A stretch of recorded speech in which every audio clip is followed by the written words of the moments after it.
All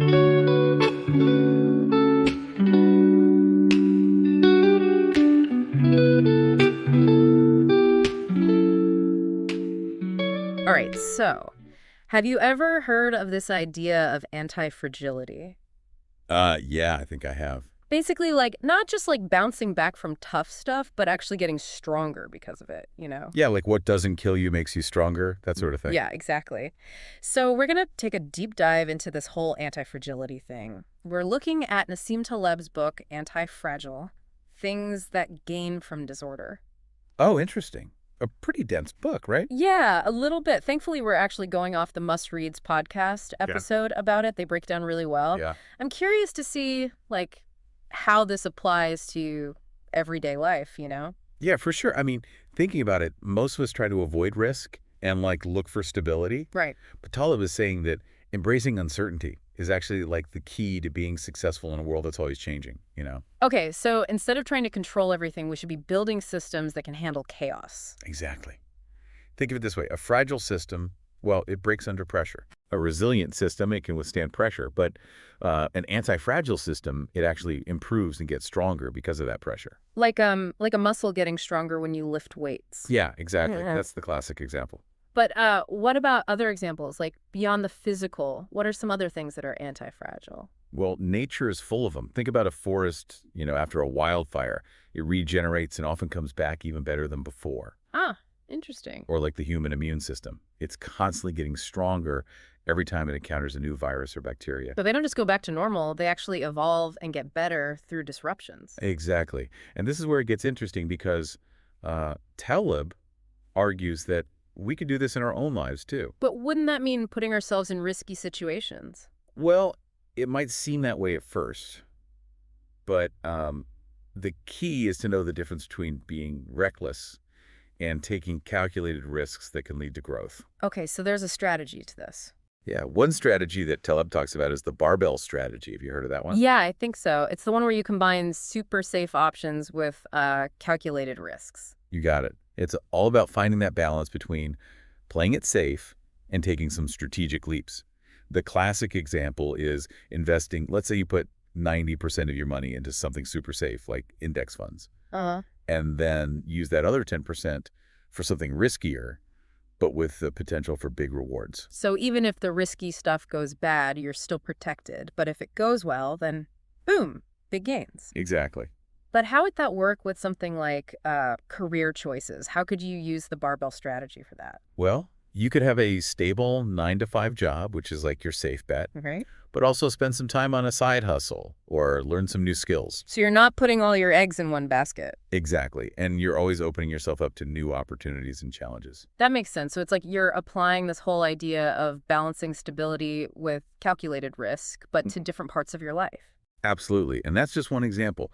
The real power of anti-fragility is understanding how to use beneficial stressors in every area of life. Okay, so we've got this idea of embracing randomness and using the barbell strategy. But how do we know which stressors are good and which ones are bad?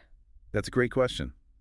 Not all stress is created equal. Right. It's about understanding what we can control, how much stress is good for us, and how to recover properly after stressful times. So it's not just about jumping into any difficult situation. Nope. It's about being smart, knowing your limits, and building support systems to help you through those challenges. This is making me rethink how I deal with risk. I'm starting to see how a little bit of chaos can actually be a good thing if you approach it the right way. Exactly. It's about shifting your mindset from being afraid of uncertainty to seeing it as a chance to grow and find new opportunities. But how about we get into some more specific examples? Yeah, let's dive into how this all works in real life. Okay, so we've talked about how a bit of chaos can be good and using that barbell strategy to balance risk and stability.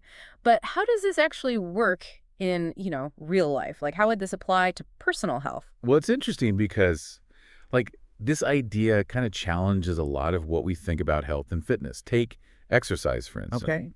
We always hear that we should stick to a consistent routine. Right, right. But Taleb actually suggests that switching things up can make your body more adaptable. So like ditching the same old boring routine and trying different things. Exactly. Instead of just jogging at the same pace all the time, try adding in some sprints or some high-intensity stuff. Okay. And for weightlifting, instead of doing the same exercises every time, Maybe try some new moves or even just use your body weight. Yeah.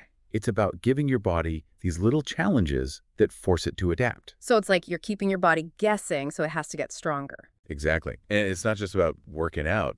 Hmm. The Must Reads podcast also talked about intermittent fasting as another way to kind of stress your body in a good way. Intermittent fasting, that's where you go back and forth between eating and not eating, right? Yep. I've heard of it, but I've always been a little hesitant to try it. Yeah, it can sound a bit intimidating, but Hmm. the idea is that when you don't eat for a while, it teaches your body to be better at using energy. It's like giving your metabolism a workout. So instead of eating all the time, you're making your body more adaptable to like when food is available. Right. And while it's not some miracle cure or anything, there's more and more evidence that it can have some pretty good health benefits. Like what? Like it can help with things like insulin sensitivity and inflammation and even like cell repair. Wow, that's pretty impressive. I'm starting to see how this whole anti-fragility thing can apply to our health in so many ways. Yeah, absolutely. But let's switch gears a little bit and talk about careers. How does this idea of embracing uncertainty work in the professional world? Well, think about jobs that are already unpredictable, like freelancers and entrepreneurs. Right. Freelancers are always looking for new clients and working on different projects. And entrepreneurs, well, they're kind of used to taking risks. Yeah, they're always testing things out, making changes based on what people want, and they're not afraid to fail. They know that failure is often just part of the process. So it's almost like they've built anti-fragility into their careers from the start. They're not looking for stability. They're like thriving in the chaos. Exactly. And this doesn't mean everyone needs to become a freelancer or an entrepreneur, but it does show how important it is to have adaptable skills, be open to new opportunities, and have a mindset that's okay with change. So even if you have a more traditional job, you can still use these principles of anti-fragility. Absolutely. It might mean taking on tougher projects at work, learning new things, or just always looking for ways to grow. It's about staying ahead of the game and building a skill set that can handle anything. That makes a lot of sense. So it's about being proactive and taking charge of your own career instead of just waiting for things to happen. Yeah, exactly. And now, this brings us to another important area, money. On me. Right. How do we apply all this to personal finance? Yeah, the money stuff. We talked a little bit about the barbell strategy earlier, but I'd love to hear more about how to use it for managing money. Remember, it's all about finding that sweet spot between playing it safe and taking some calculated risks. The classic example is putting most of your money in things like index funds, which are pretty low risk, Uh-huh. but then you take a smaller chunk of your money and put it into riskier investments that could have bigger payoffs. So it's about diversifying, right? But not just with stocks and bonds, you mean, like thinking outside the box. Exactly. You might consider things like real estate or precious metals or even cryptocurrency. The point is to have a part of your investments that could actually benefit from uncertainty and volatility in the markets. So instead of trying to predict what the market's going to do, you're sort of preparing for anything by spreading out your investments. Exactly. It's about building a financial system that can not only handle market crashes, but maybe even do well during them. This is really making me rethink how I manage my money. It's not just about saving and investing, it's about building a safety net that can handle any financial storm. That's the key. It's not about avoiding risk completely. It's about using it to your advantage. Okay, so we've covered health, careers, and finances. It's amazing how these ideas of anti-fragility can apply to so many parts of our lives. Is there anything else we should talk about? Any other key takeaways? One really important thing to remember is that this whole idea of building anti-fragility is a journey. It's not something you just do overnight. So it's not like a quick fix. It's more like a constant process of learning and adjusting. Yeah, exactly. It's about developing a mindset that's okay with change and uncertainty and seeing challenges as opportunities for growth. It's about building resilience inside and out and creating systems that can support you through the ups and downs of life. That makes a lot of sense. It's not about being perfect, it's about learning and growing along the way. But I'm wondering, is there a point where this whole anti-fragility thing can be too much? Like, could we become so focused on embracing chaos that we end up creating more stress in our lives? That's a good point. It's important to realize that this approach might not work for everyone.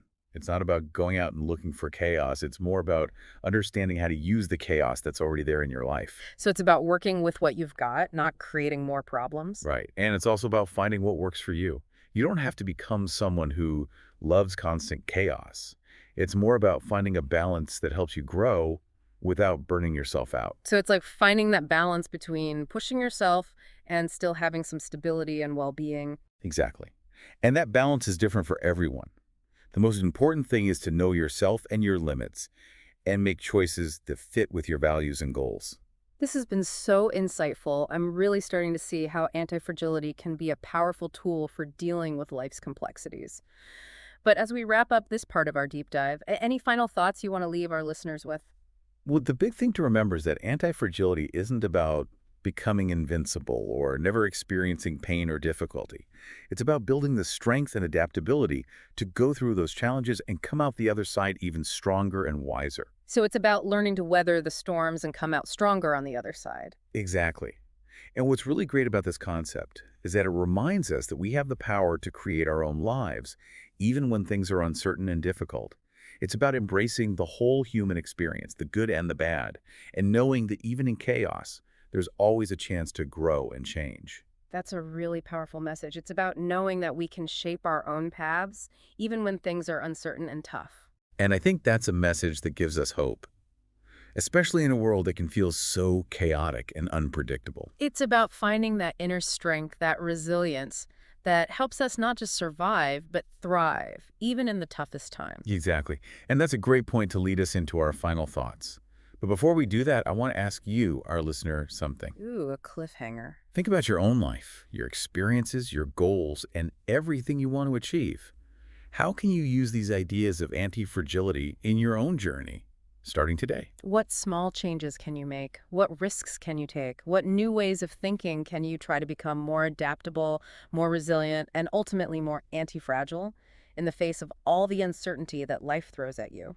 We'll be back in a bit to wrap things up with some final thoughts and reflections. Stay tuned. We're back. And this whole idea of anti-fragility, it's really got me thinking. It's not just some theory, it's like a whole new way of looking at life's challenges. Yeah, it's a big shift in how we think, right? Instead of trying to avoid risk and uncertainty, we can actually use them to make us stronger. And what I find really interesting is how it applies to us, like not just our jobs or finances, but our inner selves. Oh, absolutely.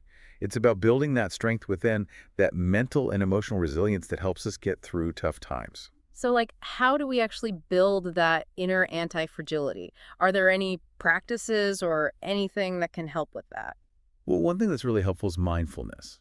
Basically, it's about paying attention to what's happening right now without judging yourself. So, like, just being present in the moment. Yeah, exactly. And when you practice mindfulness, you become more aware of your thoughts, your feelings, everything that's going on inside.